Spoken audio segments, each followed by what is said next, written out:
All right, what's up guys? This is Miguel. Just working on my AE92 Toyota Corolla 1989. Mine's an SR5, and I have a issue with my cluster. Right now, my speedometer doesn't work, my fuel gauge doesn't work, my tach works, and of course my heating gauge works. So from what I was told, I tried getting a new speedometer cable. It didn't work. It's probably the cluster, so I'm probably gonna have to replace the cluster. I do have another one.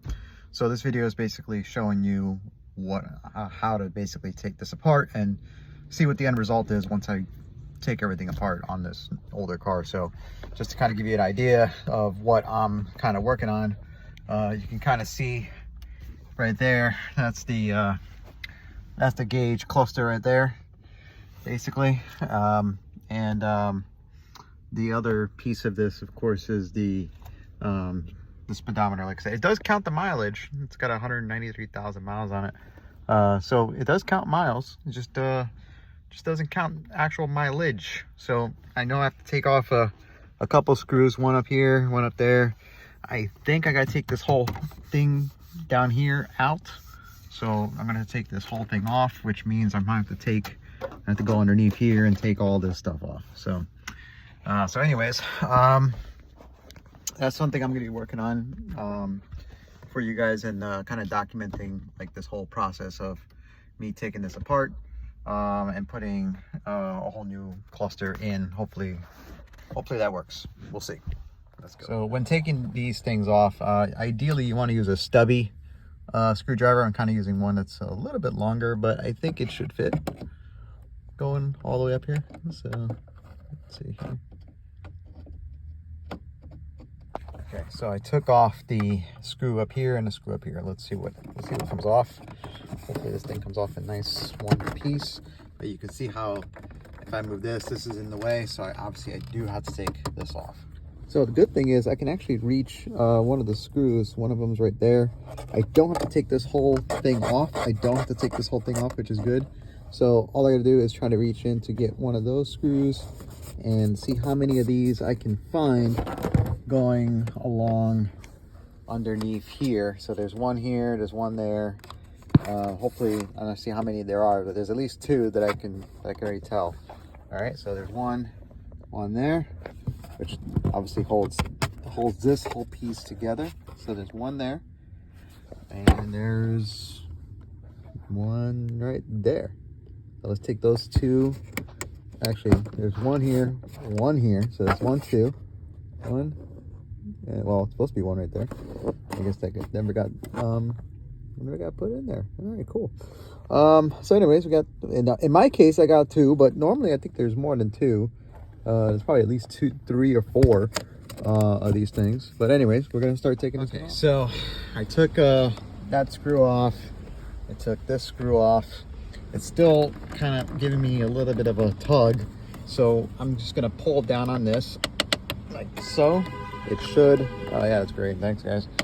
Thanks for ruining my video. There we go. You pull down on this and this just kind of comes down, which should show if there's anything else holding this down, which I think it is. I think it's the screw that somehow never got taken off this side. I don't know. So I'm gonna see what else is underneath here and see what could be causing this thing for not letting me pull this out yet. So I believe you just pull back, and this is how it's supposed to come out.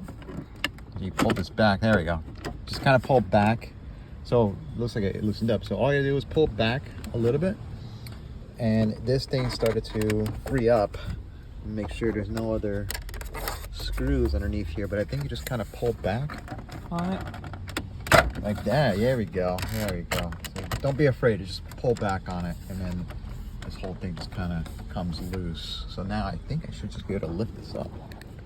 Let's see if I can do this with one hand. That's my other car, by the way. Hopefully, let's see if I can get this thing off. So it looks like I could try basically almost get this whole thing off, but to be safe without breaking anything, it's going to be safe and just kind of pull this up. You can kind of see it. You can, if you just kind of struggle with it a little bit, see how it kind of it disengaged all the section here. So it does come off, so that's good. So it does come off. Let me see if I can let me see if there's still any other screws. I don't see anything else holding this, so this should just come right off.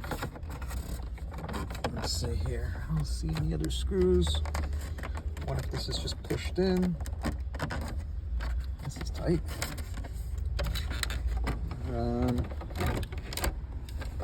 Well, there's also this thing here that kind of covers over this. So that could be the one problem that I'm going to be having, is that I can't pull this entire thing out. At least, well, sort of. I guess I could, but I have to go underneath this thing and make sure that it's not connected. So when you look underneath here, because I messed with this before. I did replace this before, so just FYI, if this is loose, don't worry, it's because I've loosened this before. So, but in any case, yeah, this should just come right out, I think. Let's see here.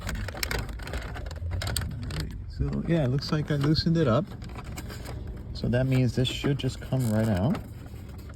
Hold on, okay guys, so the issue I'm encountering now is that I can't pull this whole thing off.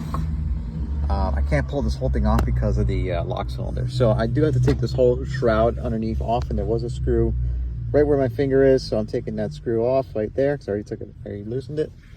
Took that one off. So far we got a total of 1, 2, 3, 4, 5 screws that I came off, and I think there's one more somewhere around here. Yep, right there in that corner, right there. And this should take this whole thing off. So we're gonna do that. Okay, guys. So I just realized one more thing. There's one more screw right there. Oh my gosh, I was wondering why this wasn't pulling off. So one more screw right there. I didn't realize that one. That was kind of hidden. So my bad. That's one more screw. So I may not even need it to take all the stuff off, but you know what? Now I know I got to take off that one screw that's underneath here. So, but it does give me easy access. I do realize that there's some screws underneath this thing that holds this cluster in. So having easy access to pull this off, it does help. But I do say that I have a feeling, I think somehow this may need to come out is what's going to be the issue right now, because I cannot pull this whole thing off unless this is somehow disconnected underneath. So we'll figure that out in a minute. Well, it's a little bit of a struggle, but this thing comes off. Just, you know, kind of a struggle to take this freaking thing off. But anyways, got it off. And now I can actually pull this whole thing off now that comes off. It was a little bit of a struggle. But, you know, that's how life is with these cars, right? Everything's a struggle. So let's see if we can actually pull this thing out without needing to disassemble anything else. Looks like it comes pretty straightforward. Just gotta pull a little bit on this one to kind of stretch it out, but let me try to do this with 2 hands. I can only do this with 1, but yeah, so looks like that came off. So now it's gotta try to stretch this one out. So I could yank this whole thing off. Now normally, from what I've seen in most videos, you just gotta take off these covers, and obviously it makes things a lot easier. So I'm trying to avoid that. I don't know why, but I'm just trying to avoid it because I know these are a pain in the butts to put back on, and I just don't want to deal with them. So anyways, let's try that. So to play it safe, I'm gonna take off the screws underneath this thing. There's one there and there's one there. So that's this middle cover of the steering wheel will come off. So there's the 2 screws. There's supposed to be 4, but hey, I only got 2. All right, lucky me. And then that comes apart, and now you got this piece here that's supposed to attach here, and that's how those suckers go together. You see that? Cool. I might have those extra screws somewhere, but anyways. Now, let's see. This comes off nice and easy. Look at that. Like a glove. There we go. Let's move this to the side a little bit. There we go. That's out of the way. Now we have easy access to the screw that's sitting right underneath this guy here that I couldn't really get to. Right there. All right, so now I took off that screw. This thing comes off nice and easy. Look at that. Now there is a light here, so make sure before you pull too hard that you disconnect the little lights that are attached to this. So just there's a couple of, you can see back here. There's one here. Just got to pull the tab. and it should just come right out. Oh, hold on, it's an old car, so give me a minute. And then we got another one on this side. So again, old car, so make sure you don't break the tabs and try to pull. And I'm gonna use two hands, so I can't do this with one. All right, and there goes that cluster. All right, that cluster gets on the ground there for now. So now we have full access to the gauge cluster, and you can see that it's held by 1, 2, 3, and 4 screws. So yeah, I don't know why this guy is just kind of just chilling right there. This is a connector that's just kind of just chilling. I don't know what's going on with this one. So I don't know, probably for an accessory of some kind that I don't have on my car, most likely. Who knows? But anyways, on to, I gotta wipe this thing down and clean this off. All right, anyways, this is what happens when you start taking things apart. You start realizing, oh, look at all this cool stuff I can do. Like this right here is a blank spot, just says Toyota on it. Who knows what would be on this side, who knows. If you need to get to your radio, obviously you have access to the radio. So there was some tabs over here. There was some screws here. Notice how there's a screw there and there's a screw there. So technically mine would have been more screws to take this thing off, but because mine was kind of already broken, I didn't have to mess with those screws. But you can see there would have been more screws, so you would have had to take this whole thing off, this front bezel off entirely, just to get to this whole dash. But anyways, who cares? I'm already almost there, so let's finish this up. All right, so I just disconnected all the, I took off the screws that were here, here, and here. So let's see, this thing should just come right out. Of course, I know there's some connectors in the back, so when you pull this out, whoop, there it goes. I was gonna say that's probably gonna be the speedometer cable that just got disconnected. And don't forget, there's probably some other stuff back there. So there's the speedometer cable back there, and there's probably gonna be some other connectors in the back. So let me see if I can maybe put this thing down temporarily. Hopefully you guys can see it, but let's see here. All right, let's see if I can take this off. Let's see here. So yeah, there's a connector here. Here, let me pull this up here. See, there's a couple connectors there. You see those? Kind of hard to see, but anyways, just gotta take those off. Those blue connectors. Very, very carefully though. All right, so 1, 2, 3. That one was in the middle. This one was in the middle. The blue one's on the far right, and the one on the far left was obviously on the far left. So can't really mess that up. There's the speedometer port right there.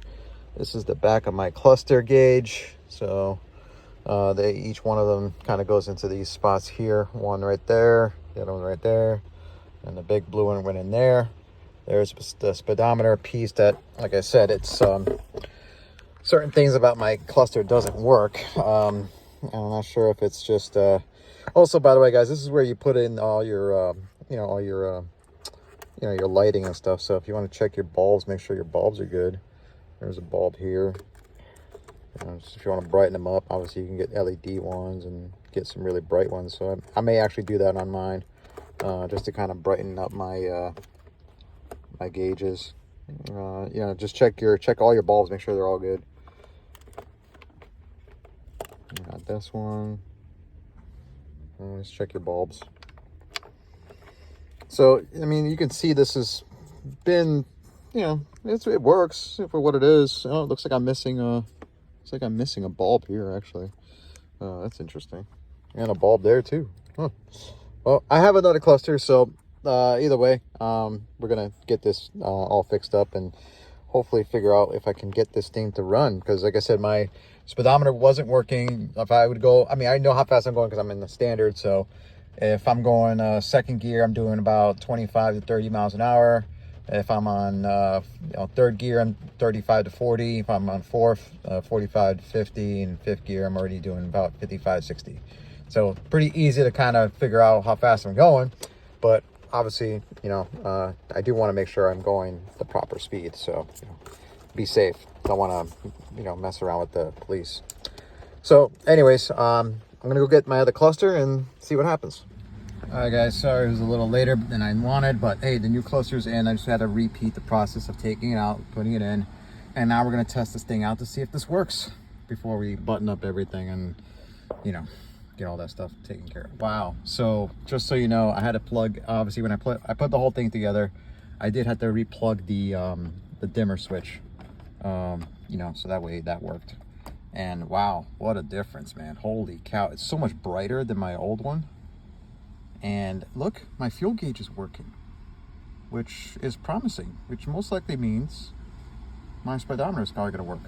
Well, let's give it a whirl. All right, guys, so I'm putting things back. Just wanna make sure you guys know there's a screw. I know it's dark, but there's a screw right here that goes here. Obviously, the 2 screws that I replaced was the one on top of here. One here, one here. And don't forget the one that's right here to hold this securely in. So, I wanna make sure all my lights are working. Like I said, I had to plug that dimmer plug in because when I turned on my lights, nothing was lit up, which made sense that this dimmer needed to be plugged in. So once I plugged that in, then everything else lit up. So when I replaced the dash. And now we just basically repeat the process in reverse. So we're gonna put this, the vents back in here. Maybe before I do that, what I may do is check. For some reason my lights here don't work, and I think it's a bulb that might be burnt out. It's right here in the center from what I've seen. But, you know, maybe I'll leave that for another day. But for now, I just want to see if this thing works. So I'm about to head out right now. And I got a fuel tank, which I know I filled it up, so I know that's true, which let me just do this just for the sake of doing that, because I usually like to do that whenever I fill up my tank.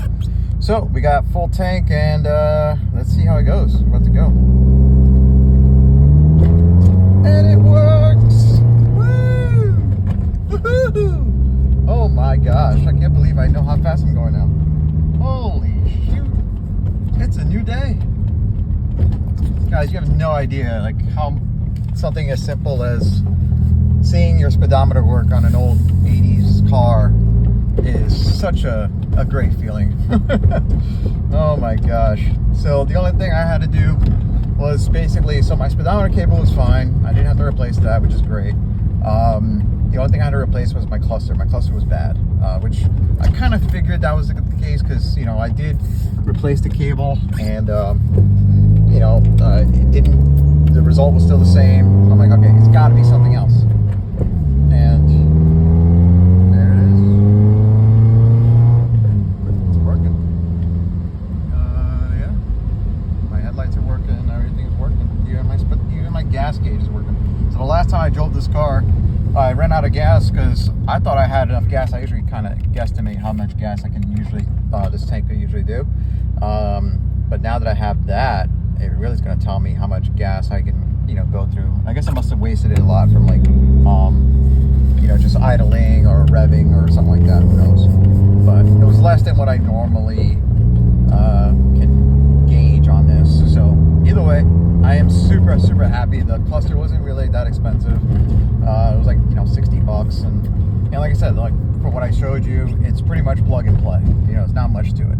So whoever has those issues, just make sure that you get your cluster from a reputable person. I will message the guy who I bought this from and let him know that, hey, this is A-okay in my book. This is awesome.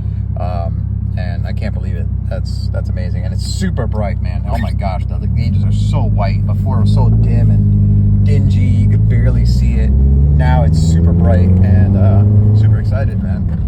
And now I know how to change the colors if I need to. If I wanted to change colors, I could, but you know what? I'm keeping it classic, keeping it old school white. So I love it. Until next time, guys, thank you so much for checking out the page. And again, if you're interested in more 80s and 90s cars, check out Rad Stallions on the Facebook, YouTube. This is actually one of the cars that people kind of know me from driving around. It's a Toyota 1987 AE92. Kind of looks like the 86, but it's front-wheel drive, of course. But hey, to me, I love it. It's a great car, and it's less of a crazy price tag, and you get the same feeling. Until next time, guys, thank you.